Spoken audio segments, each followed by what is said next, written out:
Hello friends, welcome back to my channel. तो आज के इस वीडियो में मैं आपको एक्सप्लेन करने वाली हूँ स्टोरीज ऑफ रविंद्रनाथ में से एक स्टोरी जिसका नाम है ब्रोकन नेस्ट। तो चलिए विदाउट वेस्टिंग टाइम हम स्टोरी का एक्सप्लेनेशन स्टार्ट करते हैं। कहानी शुरू होती है 1879 से, जहाँ पर एक बड़े से घर में चारुलता नाम की लेडी रहती है। उसके पति का नाम है भूपति और वो लोग बहुत ज्यादा अमीर है। लेकिन उसके पति देश के लिए कुछ करना चाहते थे, इसलिए उन्होंने एक अखबार शुरू करने का फैसला किया है। उसी के काम में वो बहुत ज्यादा बिजी रहते हैं। अपने अखबार के वो खुद ही एडिटर है, जिसकी वजह से उन पर काम का प्रेशर ज्यादा था, इसलिए वो चारुलता को ज्यादा टाइम नहीं दे पा रहे थे। तो वही बड़े से घर में चारुलता बहुत ही लोनली फील करती थी।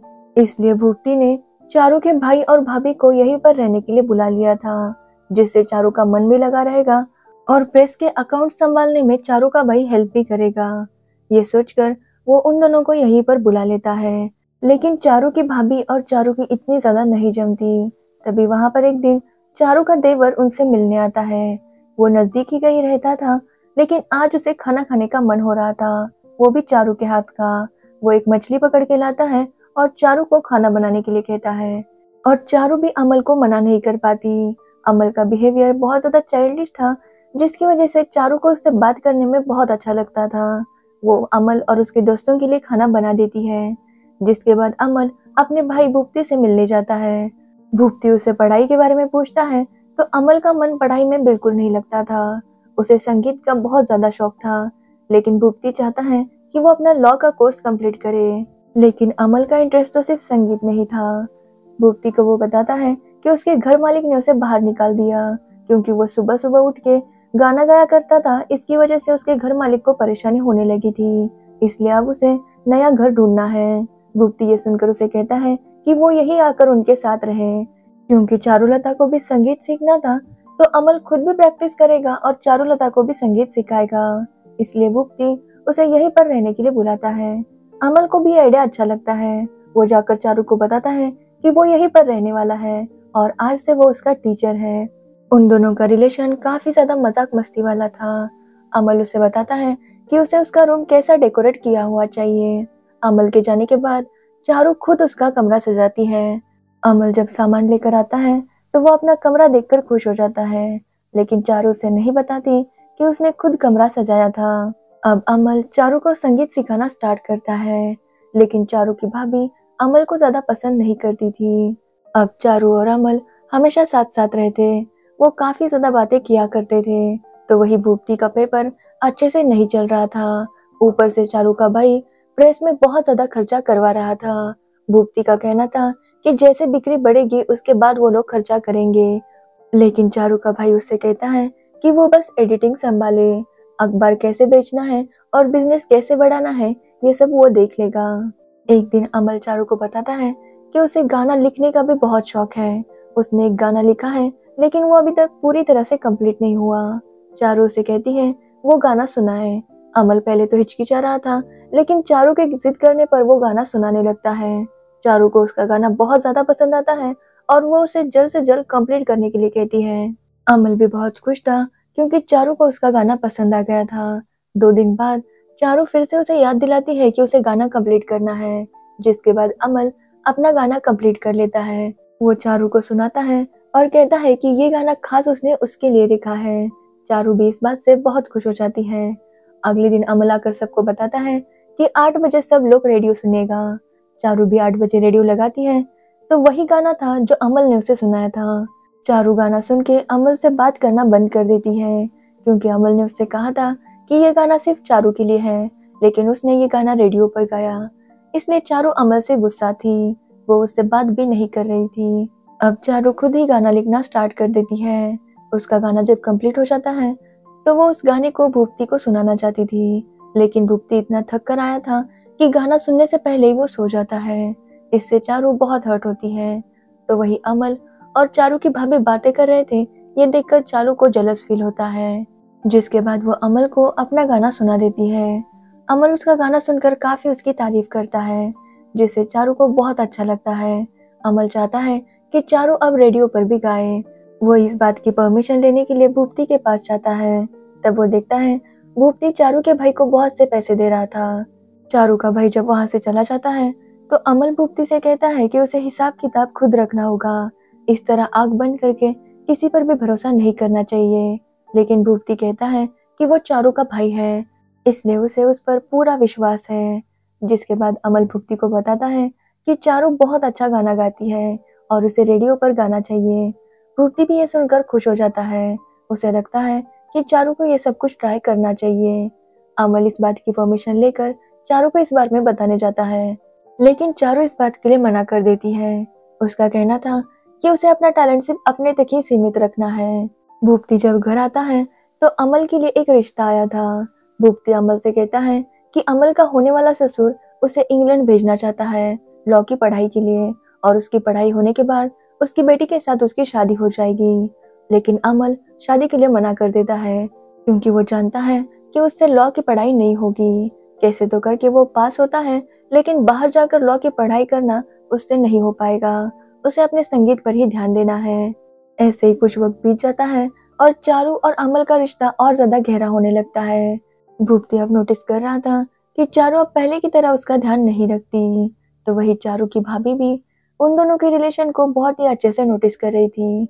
एक दिन चारू और अमल मच्छी पकड़ने के लिए जा रहे थे, तब भाभी भी उनके साथ आना चाहती थी, लेकिन चारू उसे मना कर देती है, ये कहकर कि अगर वो दोनों चली गई तो घर कौन संभालेगा।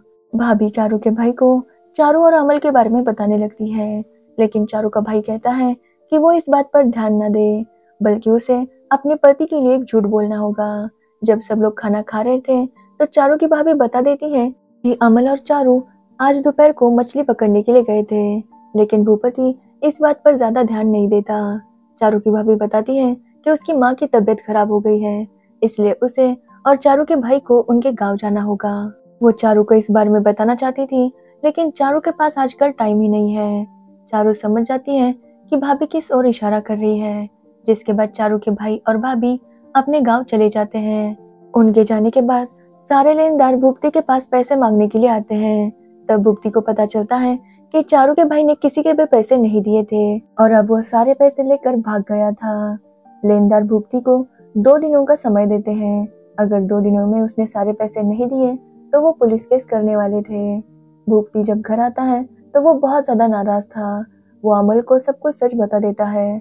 वो कहता है कि उसने चारू के भाई पर भरोसा किया था, लेकिन उसने उसका भरोसा तोड़ दिया। अमल उसे कहता है कि उसे पुलिस कंप्लेंट कर देनी चाहिए, लेकिन भूपति इस बात के लिए मना कर देता है, क्योंकि इससे चारू को बहुत ज्यादा दुख होगा। अमल को ये देखकर बहुत बुरा लगता है। भूपति अमल से कहता है कि अब उसकी लाइफ में सिर्फ चारू और अमल ही है जिन पर वो भरोसा कर सकता है। भूपति का कहना था कि उसने बहुत से पैसे खो दिए, लेकिन अभी भी उसके पास उसकी प्यार करने वाली वाइफ है। चारू उसका हमेशा साथ देगी और वो दोनों मिलकर फिर से सब कुछ ठीक कर लेंगे। अमल जब ये बात सुनता है तो उसे बहुत ही गिल्टी फील हो रहा था। भूपति चारू से बात करने की कोशिश करता है, लेकिन उसके पास अब भूपति के लिए टाइम नहीं था। जिसके बाद वो उदास होकर बाहर चला जाता है। अमल ये सब कुछ नोटिस कर रहा था। वो जाकर चारू से बात करता है और उसे पूछता है कि भूपति क्यों नाराज है, इसके बारे में उसे पता है या नहीं। लेकिन चारू का कहना था कि भूपति तो नाराज है ही नहीं। चारू की ये बात सुनकर अमल को बहुत बुरा लगता है भूपति के लिए। चारू उससे कहती है कि उसने एक नया गाना बनाया है जो वो उसे सुनाना चाहती है। चारू गाना सुनाने वाली थी कि अमल वहां से चला जाता है। भूपति के पास फिर से अमल के रिश्ते के लिए लेटर आता है, लेकिन चारू जानती थी कि अमल इस बार भी मना कर देगा। लेकिन जब अमल इसके बारे में सुनता है तो वो इंग्लैंड जाने के लिए तैयार था। ये सुनकर चारू के चेहरे का रंग ही उड़ जाता है। अमल ये समझ चुका था कि उसके आने की वजह से ही भूपति और चारू में दूरियां आ गई है, इसलिए वो अब यहाँ से जाना चाहता था। लेकिन चारू को ये बात सहन नहीं हो रही थी। वो जाके अमल से बात करती है और उसे रोकने की कोशिश करती है। पहले वो उसे संगीत का बहाना देती है, लेकिन अमल उसकी बात नहीं सुन रहा था। जिसके बाद चारू उसे कह देती है कि वो उसके बिना नहीं रह सकती, कम से कम वो उसके लिए तो रुक जाए। ये कहकर वो रोने लगती है, लेकिन अमल अपने भाई को धोखा नहीं दे सकता था, इसलिए वो वहां से चला जाता है। अमल जब जा रहा था तो चारू से बाय कहने के लिए भी बाहर नहीं आती, लेकिन भूपति को लगता है कि पहले भैया भाभी चले गए और अब अमल जा रहा है, इसलिए चारू दुखी होगी। लेकिन अमल जानता है कि चारू उसे जाते हुए नहीं देख सकती। जिसके बाद वो इंग्लैंड चला जाता है। 2 महीने ऐसे गुजर जाते हैं और चारू अभी तक अमल के ख्यालों में ही डूबी रहती थी। वो किसी से बात भी नहीं करती थी। भूपति ये पूरी कोशिश कर रहा था कि वो चारू का मूड ठीक करे, लेकिन कुछ भी वर्क नहीं हो रहा था। इसलिए भूपति डिसाइड करता है कि वो भी कविताएं लिखेगा। वो कविताएं लिखता भी है, लेकिन चारू को उसमें कुछ खास पसंद नहीं आता। भूपति भी समझ नहीं पा रहा था कि वो ऐसा क्या करे जिससे चारू का मूड ठीक हो जाए। एक दिन एक पोस्टमैन उनके घर आता है तो चारू भागते हुए उसके पास आती है। उसे लगता है कि अमल का लेटर आया होगा, लेकिन ये तो भूपति ने ही चारू के लिए कविताएं भेजी थी। चारू भूपति से कहती है कि उन्हें अमल को लेटर लिखना होगा कि वो ठीक है या नहीं, लेकिन भूपति उसे बताता है कि अमल का उसे लेटर आया था और वो ठीक है। कुछ टाइम बाद फिर से उनके घर अमल का एक लेटर आता है जिसमें उसने लिखा था कि वो ठीक है। भूपति समझ जाता है कि ये लेटर चारू ने ही लिखा होगा, क्योंकि भूपति ने तो उसे कोई भी लेटर नहीं लिखा था। वो जाकर चारू को वो लेटर दे देता है। लेटर देख के चारू रोने लगती है। भूपति अब समझ गया था कि चारू अमल को पसंद करने लगी थी और अमल के जाने की वजह से वो इस तरह से बिहेव करने लगती है। भूपति इस बात से इतना टूट जाता है कि वो अपने सारे लेटर्स जला देता है। चारू बस ये सब कुछ देख रही थी। तभी भूपति के पास एक आदमी आता है जो उसे मैसूर में जॉब करने का ऑफर देता है। वो इस ऑफर को एक्सेप्ट कर लेता है और अगले दिन मैसूर जाने के लिए निकलता है। चारू उससे कहती है कि वो उससे मिलने कब आएगा। भूपति जिस पर कहता है जब कभी भी चारू को लगेगा कि भूपति की उसे जरूरत है तब वो जरूर आएगा, लेकिन चारू कहती है कि उसे भी अपने साथ लेकर जाए। जिस पर वो कहता है कि वो किस पत्नी को अपने साथ लेकर जाएगा, उस पत्नी को जो अपने पति को देखना भी नहीं चाहती, वो जो किसी और के ख्यालों में खोई रहती है। वो कहता है कि उन दोनों ने मिलकर इस घर को बनाया था, सब कुछ उन्होंने साथ साथ किया। उसने कभी नहीं सोचा था कि उसका प्यार किसी और के लिए बढ़ जाएगा, इसलिए वो उसे साथ नहीं ले जा सकता। वो गाड़ी में बैठ तो जाता है, लेकिन चारू को अकेले छोड़ के जाने का मन उसका नहीं करता। वो फिर से आता है और चारू को अपने साथ चलने के लिए कहता है, लेकिन चारू मना कर देती है। उसका कहना था कि अब वो पहले की तरह अपने पति से प्यार नहीं कर पाएगी। जिसके बाद भूपति मैसूर चला जाता है और यहीं पर ये स्टोरी एंड हो जाती है। ये स्टोरी एक नॉवेल पर बेस्ड है और उस नॉवेल के अनुसार जब अमल की शादी हो जाती है तो चारुलता सुसाइड कर लेती है। तो अगर आपको ये स्टोरी एंड एक्सप्लेनेशन पसंद आया हो तो वीडियो को लाइक, कमेंट एंड शेयर करें और मेरे चैनल को सब्सक्राइब करना बिल्कुल मत भूलिए। Thanks for watching the video.